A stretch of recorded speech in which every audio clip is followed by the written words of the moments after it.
It is around the late 70s, and after failures such as The Wiz from 1978, the one with MJ as the Scarecrow, the blaxploitation genre was starting to die out.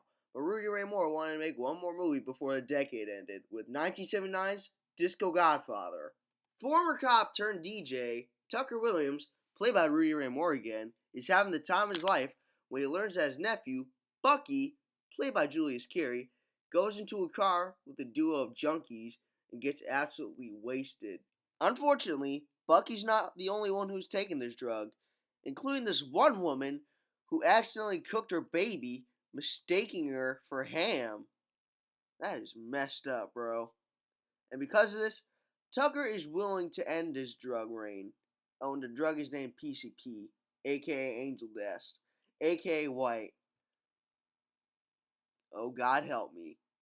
Oh, and before I forget, Lady Reed and Jerry Jones actually make appearances as a Christian mother and a doctor, respectively.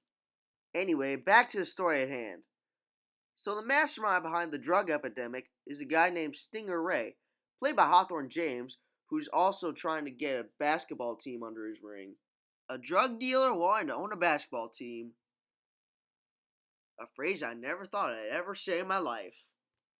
Meanwhile, the community of Los Angeles is protesting against PCP, knowing the dangerous side effects.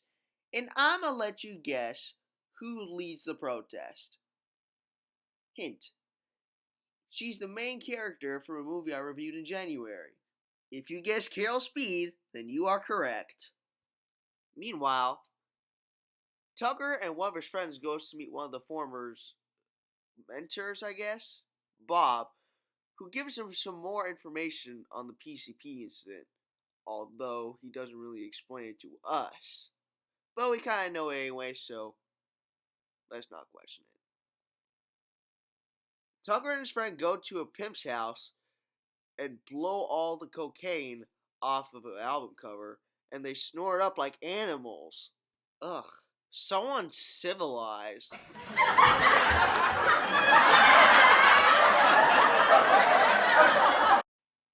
As the amount of casualties grow, so too the police suspicious, to the point where they raid an innocent family and check for drugs, which they find none of. Hearing about this, Tucker believes that there is a mole in the police squad, and sure enough, an officer named Kilroy is discovered, and afraid of getting in trouble, he commits suicide. After learning of Bob's tragic death, he got slit in the throat, Tucker interrogates a young man who sold Bucky drugs, the PCP, and once he finds out, he gets incredibly furious. The next morning, after being assaulted by a hippie cowboy, Tucker grabs his whip and throws him against a wooden fence, killing him almost instantly. Tucker, along with a few of his boys, bests everybody at Stinger's lab, until he meets his one muscle man who knocks him out and puts him in a mask containing PCP.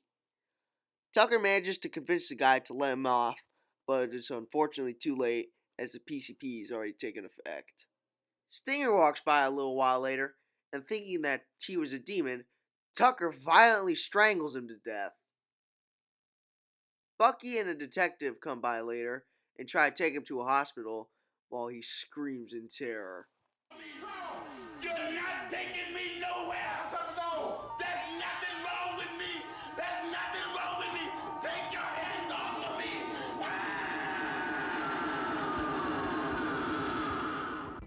Overall, I'd say this movie is a little underrated.